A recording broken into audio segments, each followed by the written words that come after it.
الحمد لله وحده والصلاة والسلام على من لا نبي بعده أما بعد فأعوذ بالله من الشيطان الرجيم بسم الله الرحمن الرحيم وإن كان ذو عسرة فنزرة إلى ميسرة وأن تصدقوا خير لكم إن كنتم تعلمون صدق الله العظيم.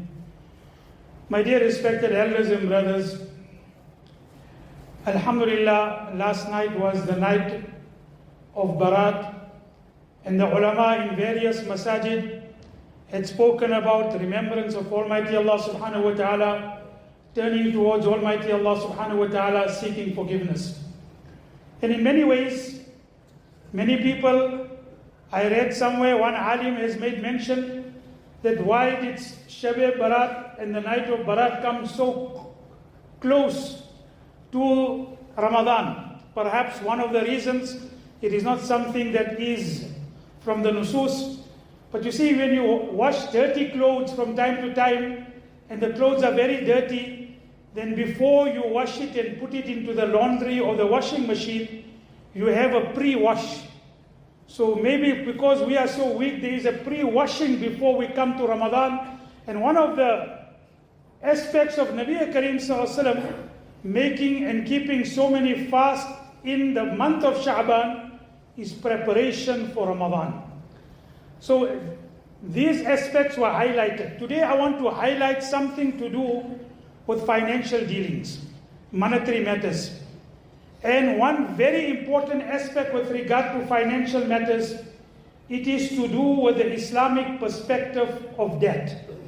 Qarz ka lena, Islam mein iska kya hukam hai?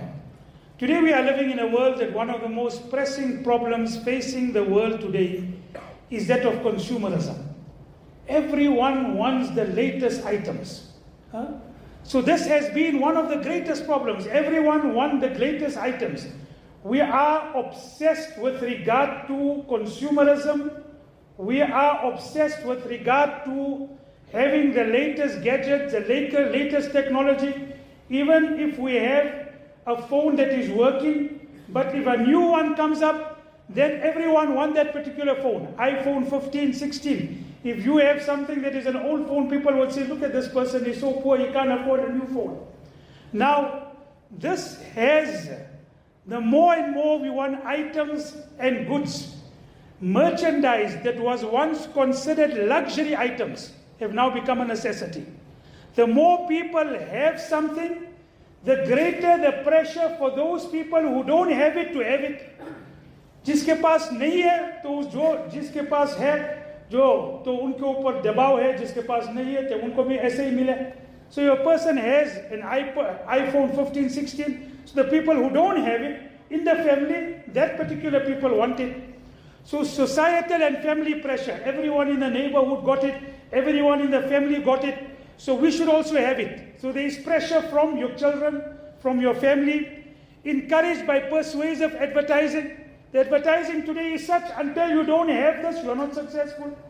Until you don't eat this bread, or you don't have this particular phone, you are not successful. Coupled with our own desires, have made all of us join into the age of consumption and consumerism. Now all of this has repercussions, it has consequences. One of that is when these things cannot be met within our own income, then what we do is overspending and living beyond our means then become the means of running into debt. So when you don't have the means to be able to meet all of this consumerism, this consumption, this new technology, the new thing, everyone has got it, I must also have it. Look at this particular cousin of mine, he had such a big wedding, we must also have such a big wedding, even if you can't afford it. Now what happens if you can't do it? The pressure is there, the societal pressure is there, the family pressure is there, then you get into debt. Now, we have to be very careful. Islam has given us such beautiful guidelines. One of the things Islam has given us is, don't be wasteful, don't be extravagant. Nabi Kareem Sallallahu Alaihi Wasallam and Allah Ta'ala has made mention, Kulu washrabu wa la tusrifu.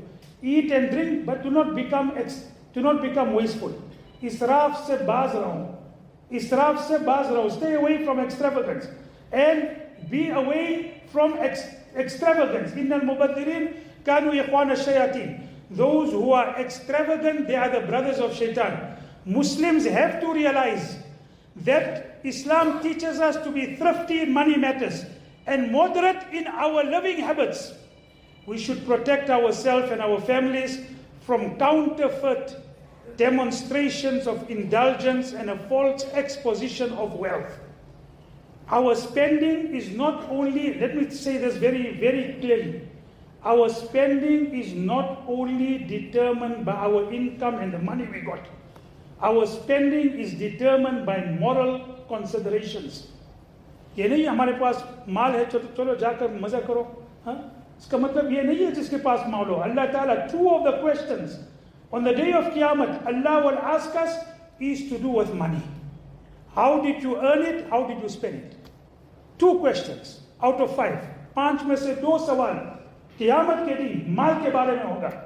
कैसे हासिल किया, कैसे उसका जो है ना इसराफ और कैसे उसको इस्तेमाल किया. 2 of the questions out of 5. Now Islam encourages that as far as possible a person stays away from taking debt. As far as possible, he stays away from taking debt. Poverty will never overtake the one who is thrifty and moderate in his spending habits. Nabi Karim Sallallahu Alaihi Wasallam had said, Ma ala man iktasid. He who is moderate in his spending, poverty will not overtake him. He will not become poor. जो म्यानी रवैया अख्तियार करे खर्च करने में, तो उसको जो है ना कोई गुर्बत का सामना नहीं करना पड़ता है. Islam does not prohibit taking loans. Islam does not prohibit that a person goes into debt. But Islam has definitely discouraged it. Islam, Hazrat Aisha radiallahu ta'ala says, Kana yad'u fi salat. Nabi Karim Sallallahu Alaihi Wasallam used to make this dua after every salat. Allahumma inni a'udhu bika min al-ma'thami wal-maghram. فقال له قائل ما أكثر ما تستعيذ من المغرم يا رسول الله. Ya Rasulullah, why do you ask Allah Ta'ala's protection from debt? Every salat you ask you, Allah protect me from debt, protect me from कर्ज, कर्ज से मुझे बचाओ. आप इतने दुआ क्यों मांगते हो?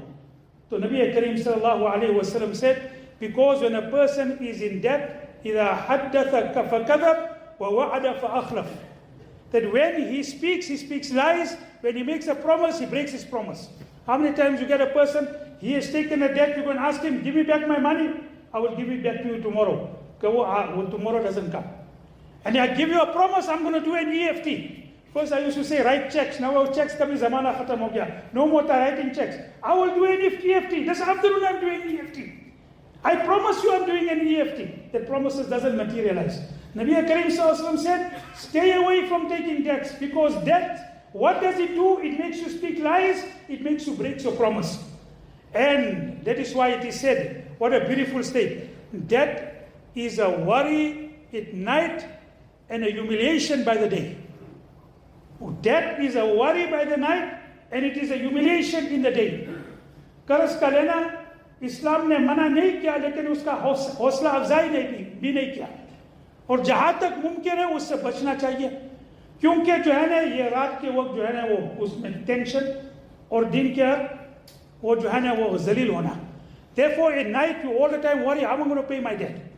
All the time I'm worried with regard to how I'm going to pay my debt. And in the day you see someone coming who you are owing money, you take another road. He's coming down Avenue Road, you take Bree Street. Why? Because you are owing him money and you see him coming with his car. Why? Humiliation in the day and worry at night. So as far as possible, a person must stay away from debt. Nabi Karim Sallallahu Alaihi Wasallam said in a hadith mentioned by Thawban radiallahu ta'ala, Man mata wa huwa bari'un min al-thalath. Whoever dies and is free from 3 things, al-kibr, wal-ghulul, wal-dayn, dakhal al-jannah.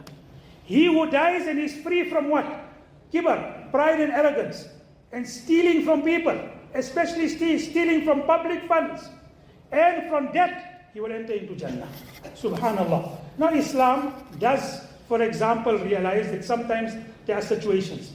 कभी मुश्किल का सामना होता है, कभी ज़रूरत है, तो ज़रूरत के वक्त उसका जो है ना कर्ज का उठाना ज़रूरी है, तो उसमें जायज़ है. If, for example, you have a situation where there is a difficulty you are facing with regard to a business or with regard to your expenses, then there is, in Islam, there is provisions for you that Allah has made for you to take a debt. But there are very, very strict conditions. I will make mention of it. So the first thing is guidelines for the creditor. Creditor is the one who gives the loan. That's what you call it in Urdu.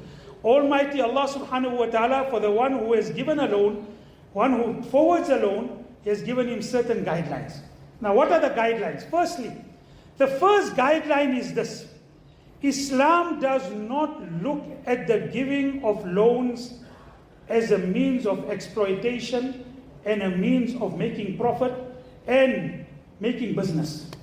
This is capitalist system today. The entire capitalist system, bank for example, it runs upon give people loan and exploit them and take profit and take riba and take interest. Islam doesn't look upon loan. Islam looks upon loan as a means of helping people. If you can't help, that's a different matter. But if you can, go and give the person loan. Go and give him help. In one hadith it comes, in a hadith it said it is written in Jannah that a person who gives charity, Allah Ta'ala multiplies it 10 times. But a person helps person with a loan, Allah Ta'ala multiplies it 7 times.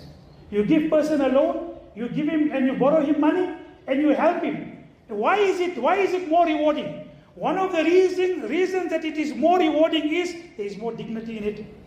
किसी को जो है ना वो सदका देना उसमें जो है ना कुछ जिल्लत है, लेकिन किसी को कर्जा देना उसमें कोई जिल्लत नहीं है.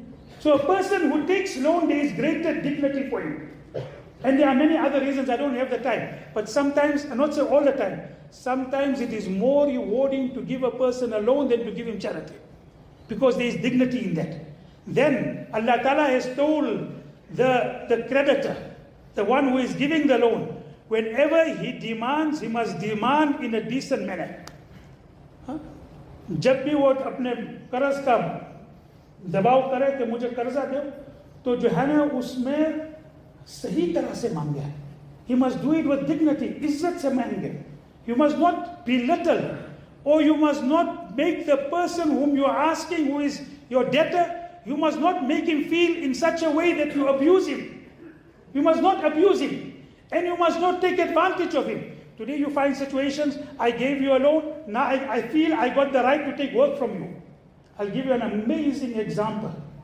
Imam Abu Hanifa rahmatullah alayhi, when he gave someone a loan, and Imam Abu Hanifa was a great businessman. Imam Abu Hanifa rahmatullah alayhi never used to walk even in the shade of his house. When he gave someone a loan, he never even used to walk in the shade of his house. Someone would say he's walking in the shade of his house because he gave him a loan. He's trying to take advantage. Not even that much advantage you take from a person whom you have given a loan.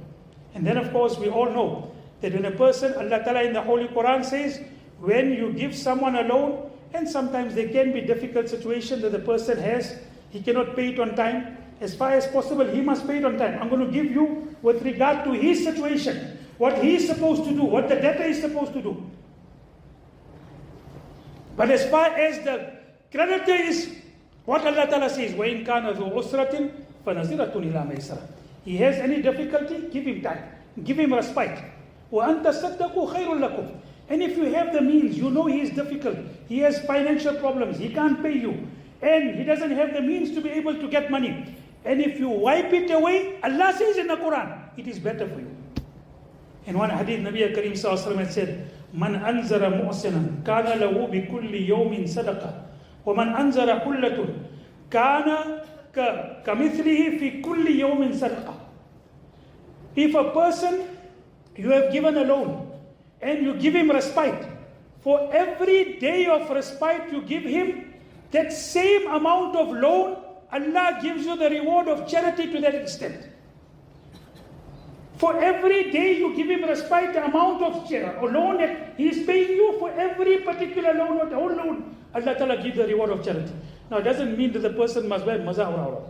Now let me go and take advantage of it. Allah Ta'ala says I must give him time, give him respite. So now let me go and do something.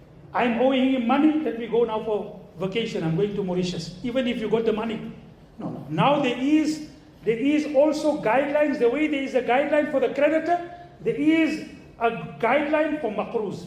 The person who is the one who is a debtor, upon whom there is loan, and he's got a debt, what is the guidelines for him from the Sharia?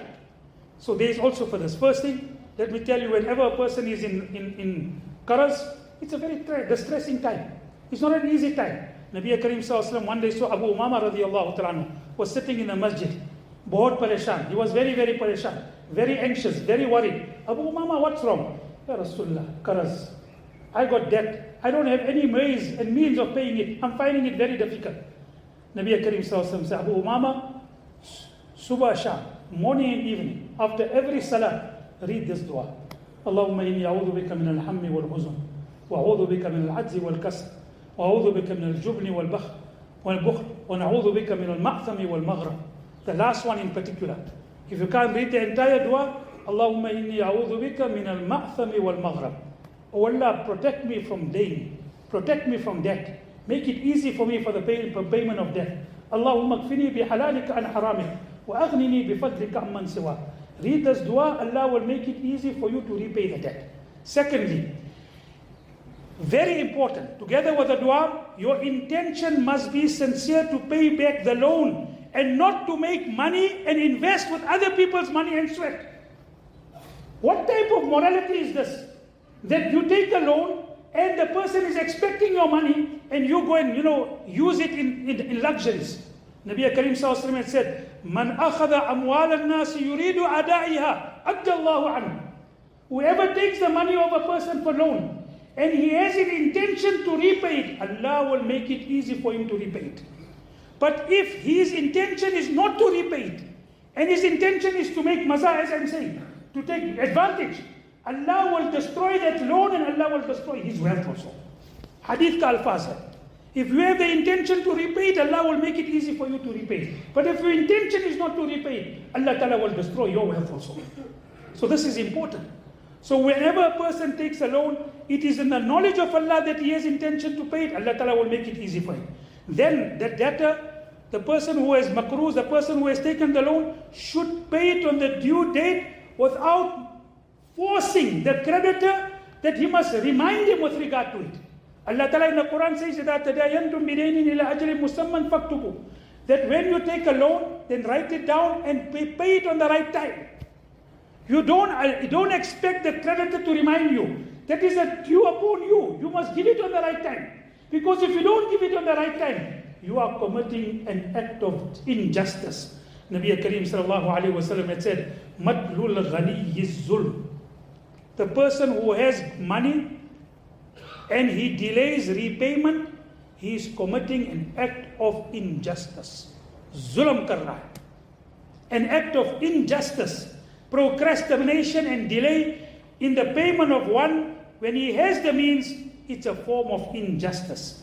If a person does not pay his debt and he gets away with it, today you can get away with it. Technically, you put half of your wealth into your company's name and half your wealth is in your own personal name. So you say, I took a loan from a personal account. I didn't take with regard to my company. My company is owing you. My company has gone bust. It has gone, for example, it has gone completely bankrupt. Therefore, I can't do anything with regard to it. It's not a personal loan. You can get away with it here in this world.